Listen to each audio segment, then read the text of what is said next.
preamble, the hand we've been dealt. In the summer of 2020, one of the largest board gaming conventions in the industry was in trouble. In the late afternoon of June 10th, days before this industry gathering was set to begin, the North American board game industry establishment was roiled by a series of vocal protests led by women, LGBTQ+, Black, Indigenous, and persons of color players and industry influencers. The protest started when one of the largest and most influential board gaming associations in North America, the Game Manufacturers Association, or GAMA, was spotlighted for keeping silent about the Black Lives Matter movement, a silence which was in keeping with an overall lack of support for Black, Indigenous, persons of color community members over the years. GAMA is the organizer of Origins, a key industry institution in the board gaming industry, since it was started in 1975 by a group of wargamers by the name of the Interest Group Baltimore. Origins has been a pivotal annual event in the board gaming sector, attracting more than 20,000 attendees in 2019 and driving board gaming sales. In 2020, when the traditional in-person convention was cancelled because of the global COVID-19 pandemic, the GAMA team, contributors, and volunteers scrambled to mount a virtual conference. Slated for June 19th to 21st, 2020, Origins Online planned to host panels with a board game industry's who's who, including award-winning designer Elizabeth Hargrave, Eric Lang, the prolific Black game designer responsible for the top-selling game Blood Rage, Black designer Omari Akil, Mandy Hutchinson, a longtime contributor to the Dice Tower, and now part of Salt and Sass, and a Black tabletop creator and Black board game reviewer Jeremy Howard, a host from the channel Man vs. Meeple, and publishers Restoration Games and Leader Games. In the wake of the police murder of George Floyd on May 25, 2020, industry players in the video game space, such as Microsoft, Sony, and Riot Games, also the maker of a popular board game called Mechs vs. Minions, spoke up in support of the Black Lives Matter protests happening all around the world. As the date for the virtual event neared, Hutchinson, along with other women and BIPOC game designers, artists, enthusiasts, and content creators, called for Origins Online organizers and GAMA to make a statement reinforcing the message of diversity and inclusion in gaming, and urged GAMA and Origins organizers to publicly state support for the Black Lives Matter movement. After a chorus of calls for statement, Origins Online organizers continued to remain silent. At 2:04 p.m. on June 10th, Hutchinson tweeted, "After careful consideration, I have decided to step down from my hosting duties at Origins." After Hutchinson announced her decision, a cascade of cancellations followed over the next few hours. Eric Lang wrote hours later, "I'm afraid I'll be stepping down as a guest of Origins TV in solidarity with fellow persons of color hosts and guests who have also stepped down. Sorry all." In the early evening, Elizabeth Hargrave wrote, "Now, many persons of color have withdrawn over GAMA's Online's refusal to say Black Lives Matter. I stand in solidarity and won't do Origins Online without them."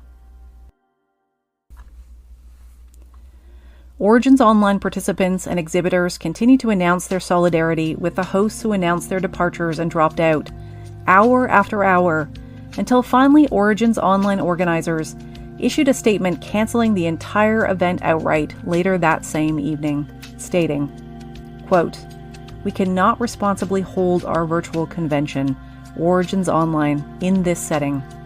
Even if it were possible to hold it, it would not be appropriate to do so. So we're announcing here that Origins Online is cancelled." The GAMA statement made no mention of the BIPOC and women members of the industry who took a stand, leading some in the industry and hobby to declare a permanent break from GAMA and Origins. Leader Games, makers of the award-winning tabletop wargame Root, announced the following day that they were severing all ties with the convention going forward. Further, the leader vowed never to participate in any Gamma-sanctioned events or conventions again, and that the publisher would return its Origin awards, stop displaying the awards emblem on their games, and donate their Origins Online refunded booking fees to the Black Visions Collective, a non-profit organization in Minnesota focused on Black liberation. Another longtime member of the industry, Scott Nicholson, a Wilfrid Laurier University professor, director of Brantford Games Network, and celebrated LGBTQ+ board game designer, wrote that Gamma and Origins had, quote, lost my trust, and he would not participate in Origins in any form, quote unquote, in the future. Gamma is and was very influential in the games industry, and to some, Gamma is considered the mainstream establishment of the hobby board game industry. BIPOC, LGBTQ+, and women in game design, publishing, and content creation were voicing their opposition to the Gamma-run show at great professional risk. Formed in 1977, Gamma describes itself as the, quote, premier trade association for the hobby games industry, unquote. And today, Gamma represents thousands of board game publishers and the retailers and distributors of board games. Gamma did not experience its reckoning alone. Days later, a similar exodus of staff and contributors occurred at a board game site called Everything Board Games, with 17 reviewers quitting simultaneously because the site refused to make a statement about Black Lives Matter, and the leadership refused to allow any discussion on the site about social justice issues.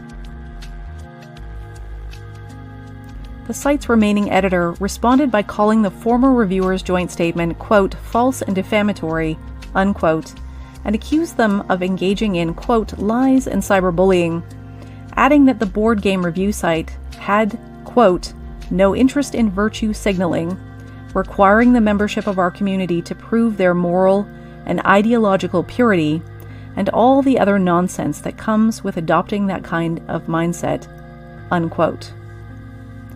In parallel to these events, there was a spate of resignations from the company that makes the best-selling party card game and popular staple of the tabletop industry, Cards Against Humanity.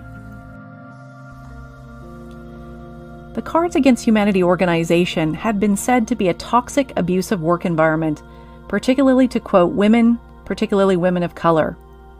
A whistleblower and former employee of the Cards Against Humanity publishing company, Teresa Stewart, a Black LGBTQ+ woman, accused company head Max Temkin of creating a company culture that enabled sexist and racist harassment.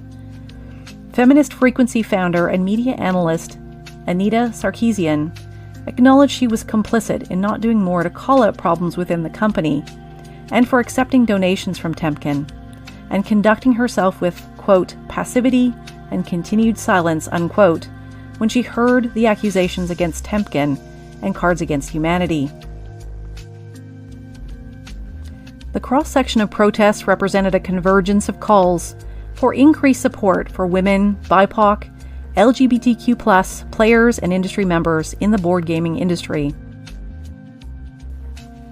What do these 2020 protests reveal about the state of the North American board gaming industry, especially in regard to the dynamics of equity, diversity, and inclusion in the board gaming hobby?